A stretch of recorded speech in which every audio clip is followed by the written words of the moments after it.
Straight to the point.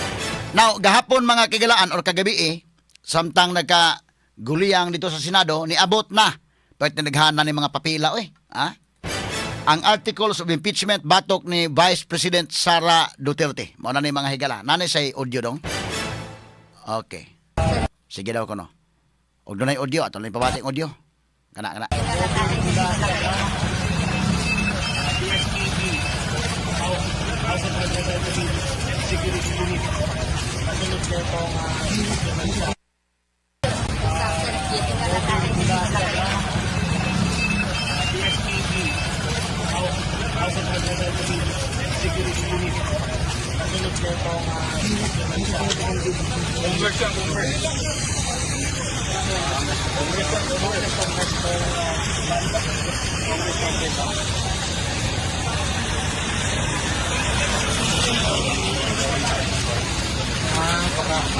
Kaya negative ng article po.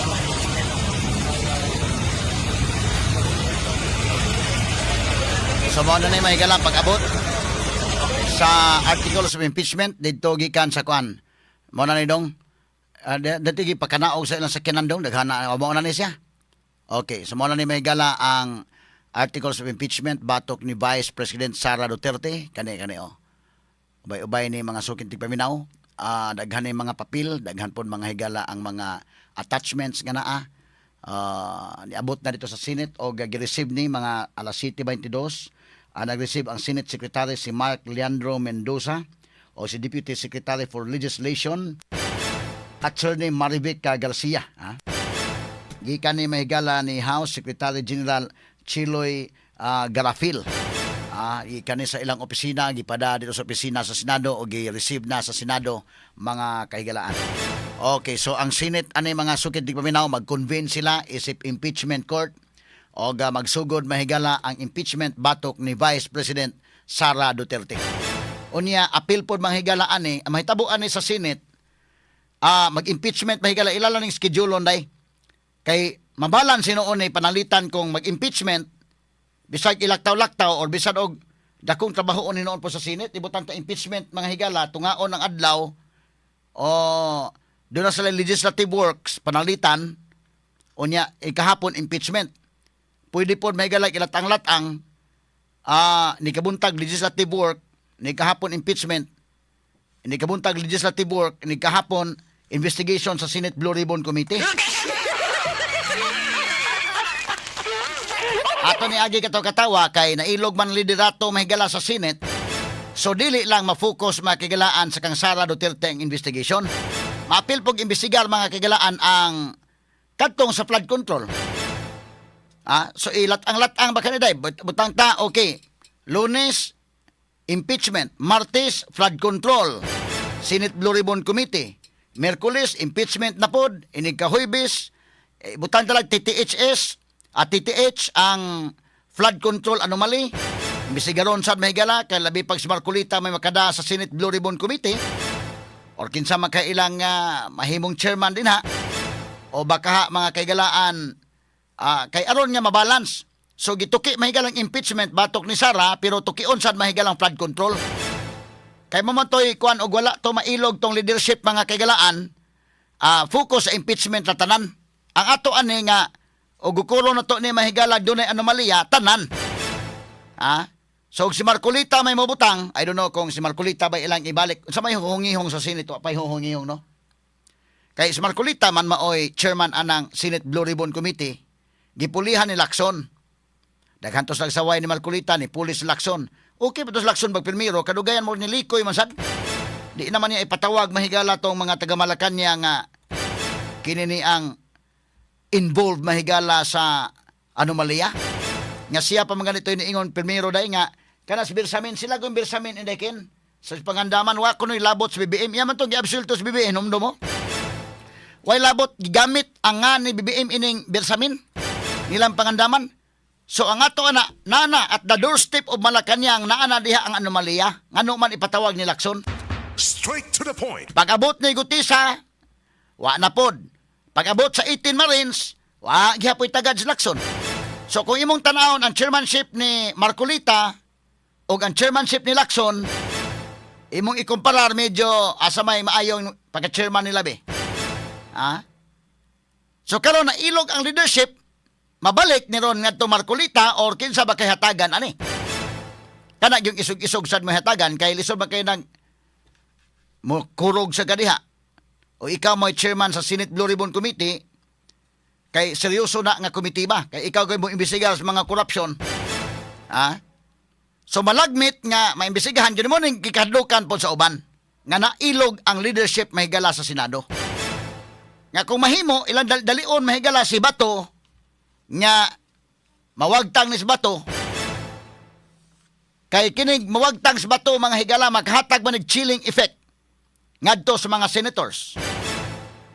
Tan-aon man ni mahigala kinsa mga senador daron nga mukurog ani kalakiharon kay tinuod magid ay bisag kay kagabi day nga gilusob ang Senado dagham kanina nga hadlok nga tay mo tinuod magid sila no. Og maohon na mahigala, kuan na lang kay lisod kay mga matay man, sugot pa mga matay, bahalag maunsa ang dungog mahigala sa Senate sa Pilipinas. Okay naman sila, ha? So mo ni mga kaigsunan nga dako maning faktor ning kabatugod kay pagkuha sa leadership mga kaigalaan sa Senate kinahanglan og 13. Si Bato na nito nga ika-13 siya. Mao na nakuha ang leadership sa Senado. Panalitan ang muwagtang si Bato Indekin. O mawagtang si Bato, ang may tabo ni ana, mao ba ito magsulting kay Tano dong? Natay ito magsulting kay Tano nga naa na may number. I-play ko nito dong, names. Nya mingos kay Tano, si Bato na anas building, niya na din hiron. Nawa to asa, na tanawa ko no, ato lang i-review gamay. Atong pagsulti niya mga sukintig paminaw. Katong pagpermiro bitaw inday malis, tanawa ko no day, katong misulti bitaw si kay Tano nga, would like to manifest nga naa may number, naa na may. Kaya mo manifest ka anak may galas to pa magpuli na og leadership. Pero sports lang yan. Explain dito sa Cayetano gani nga diha ra niya gi-inform kay ang tradisyon ani day adtuon nimo ang Senate President imong istoryahan kanang kamula sa mga para dili ikaw na makurat pod bitaw mga sukitig paminaw. Agi courtesy lasad mga kaigalaan no. Sige ko no. Nato dong tanawa sa kundo dong. Og kuan gamay lang kayo ha. Okay. Pero mao lagi ni, o panalitan og mawa si Bato. Dako pa ni nga tukiunon Supreme Court, ha kini na basta-basta ang Supreme Court mo kuan. Dili basta-basta ang Supreme Court mahigala mo decide na lisod ni nga desisyonanan pod mahigala ng petition ni Bato ngadto Supreme Court.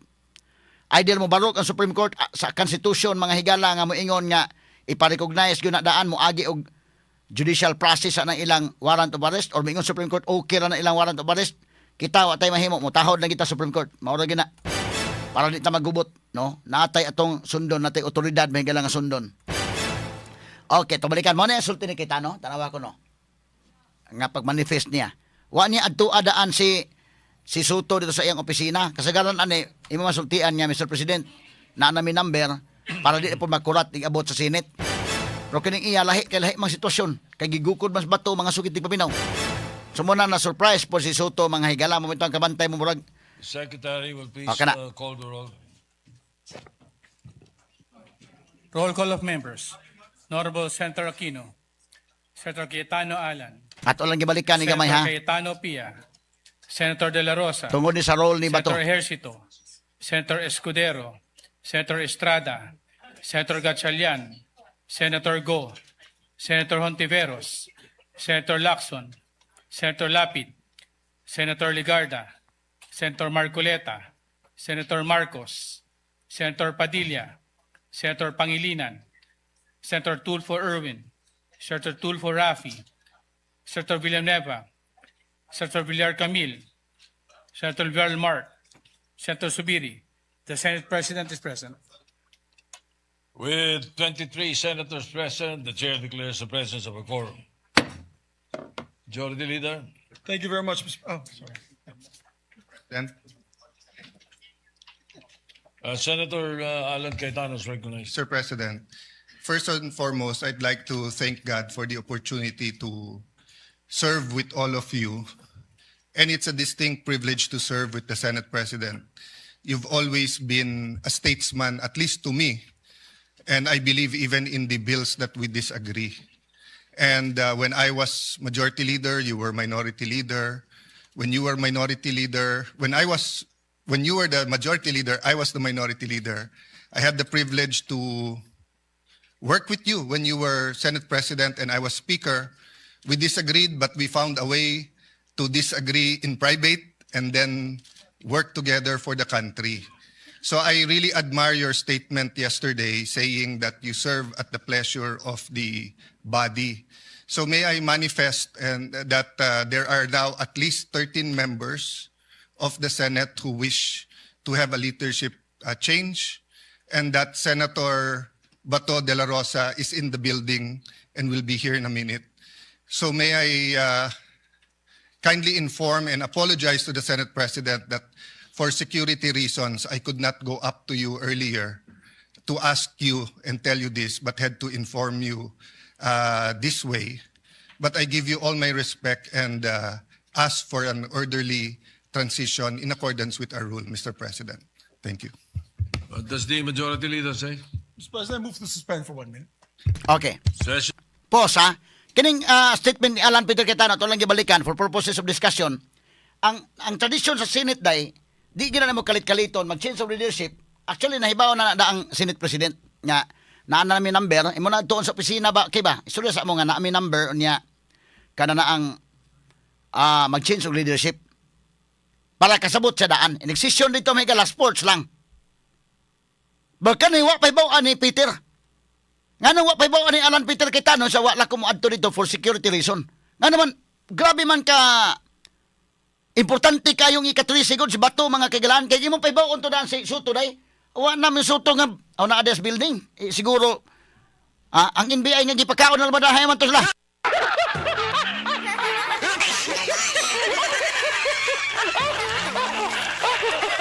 So smart tayo gina sila. Si Cayetano, tanawang Cayetano, kung yan pa ba undaan? Unsa mang ulasa tong ilang hearing sa Senate day, katong pagkuana, mga launa to, alas 2. Yan pa ba mo daan, mga buntag pa lang, alas 11 na. Alas 12 na nga. Senator, kanang naa na mi number, yan naas, bato na, naa na karon. Dito, kaabot sa bato sa session hall.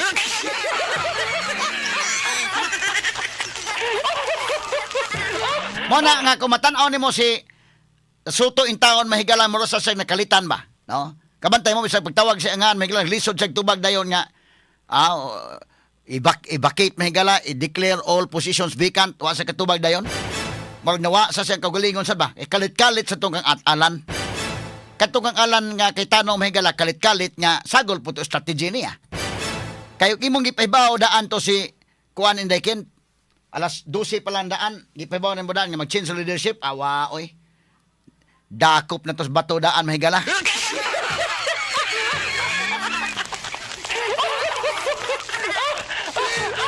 Gipahibaw si Tito Soto nga mag-change of leadership kaya naa namin number diha na gyud sa hawanan sa Senate which is dili na mo'y tradisyon. Tara, balik ko dong. Nya i-explain niya nga nganong wa kumusaka nimo dito kay tungod sa security reason.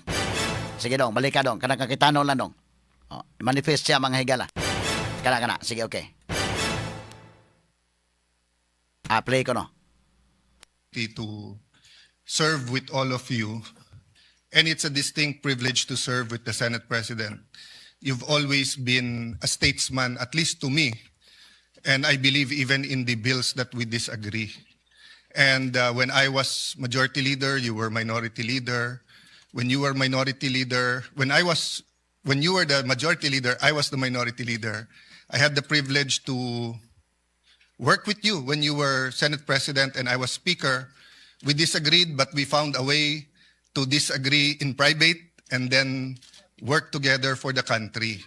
So I really admire your statement yesterday saying that you serve at the pleasure of the body. So may I manifest and that there are now at least 13 members of the Senate who wish to have a leadership change, and that Senator Bato de la Rosa is in the building and will be here in a minute. So may I kindly inform and apologize to the Senate President that for security reasons, I could not go up to you earlier to ask you and tell you this, but had to inform you this way. But I give you all my respect and ask for an orderly transition in accordance with our rule, Mr. President. Thank you. does the majority leader say? Mr. President, I move to suspend for 1 minute. Okay, pause. Session. Suspend for 1 minute, mahigala. So doon na.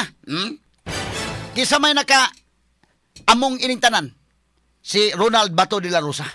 Straight to the point. Muna, ni anang adlong Lunes, kadtong mga DDS, dumadapig sa mga Duterte, hero ni Las Bato. Change of leadership na yun. Unya, maukay ni mahigalang flood control projects, kini mga anomalya, si Bato, yun mahinungdan anang tanan. Muna, daghay na lipay ni Bato. Kato pong uban, nag-uol na suko pong Bato. Kaya nga naman, di man mapulihan si Tito Soto, guwa pa ni Bato. Straight to the point. Labi na itong na-involve sa flood control project. Gulbaan po ito sila ron. Suko po na sa Bato, ikaw yung nakahinungdan in tanan.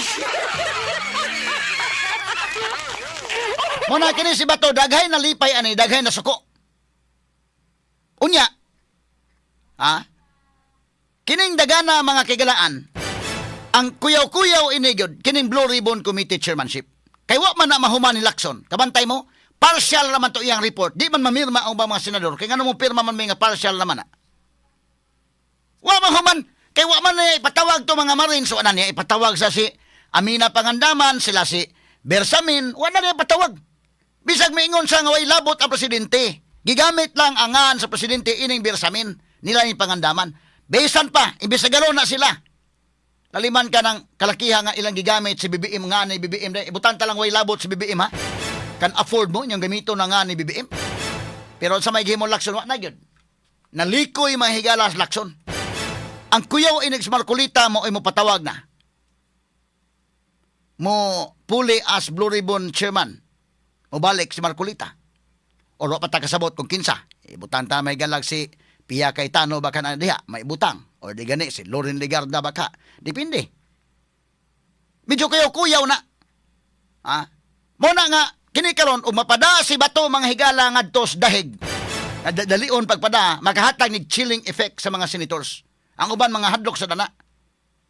Kuyaw man ni. Labi pa dunay nang gawas mahigala nga ni human ni Bato, padasa si Bungo humanday. Kini ko na gini. So, unsa may mahitabo? Dili ka mailog pagbalik ang liderato. Nga targeton yun na nga. Tangtangon tanis Bato, tangtangon tanis Bungo, ipadata na dito sa dahig. So pila na yung mahabilin ng mga senador, bisa pag moingon tagkinahanglan niya pog 13, kaya lisunon pa man na mahigalan ng dapitaron kung wa na sa Philippine jurisdiction na ang mga senador. Because ang atong konstitusyon, nabutyag bagod nga ang kwintada ang number of seats sa Senate. Pero wa na sa Pilipinas, kito nas dahig, unsa may mahitabo ana. Dako nang debate hunon. Og madunay chilling effect ni mga hadlok ang mga senador nga ipadas Bato dito, ipadas Bungo. Mayo man nga sa kamo dia, gusto mo ipadapon mo na mo appeal?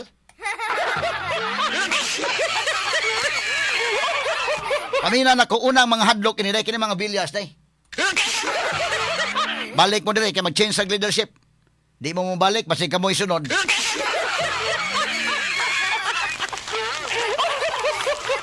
Mana importante kaning mana inana ka mahinungdanon ang presence si Bato. Mana naay mga nalipay ni Bato nga siya maoy na hero pero dunay daghan na suko sa niya mga kaygalaan. Pero kining atong dugang diskusyon ugma na ta magtiwas kay gisinyasan ako diri nga kuana kanani ang naapay kuana magdrama na ta mga sukintig paminaw. Aron sa sunod niya itong mga tulumanon. Standby lang una alas sa sunod ni tulumanon kung ako pasultiyon mo ni kasamang Alan Guliat na Kurda og Ate Priscilla Raganas. At ang isa po niyang gabi ang sincerely Ate Arlene. Matag alas 9 ng tusas 10 ang takna sa kagabion o alas 10 ng tusas 12 ang tulumanon mahigalang Street to the Point Evening Edition o ba ni kasamang Benji Tanghiyan. Pero unya si kasamang Attorney Buen Alguno ang modala. Sangan sa kinitibok ang puwersa sa DYHP RMN Cebu. Ako sa kasamang Rufil Fernandez Banyok manamilit kaninyo pedagis pagingon sa tanang panahon usta ng higayon. Dalay gud ang Dios. Mayong buntag Pilipinas, tatak RMN.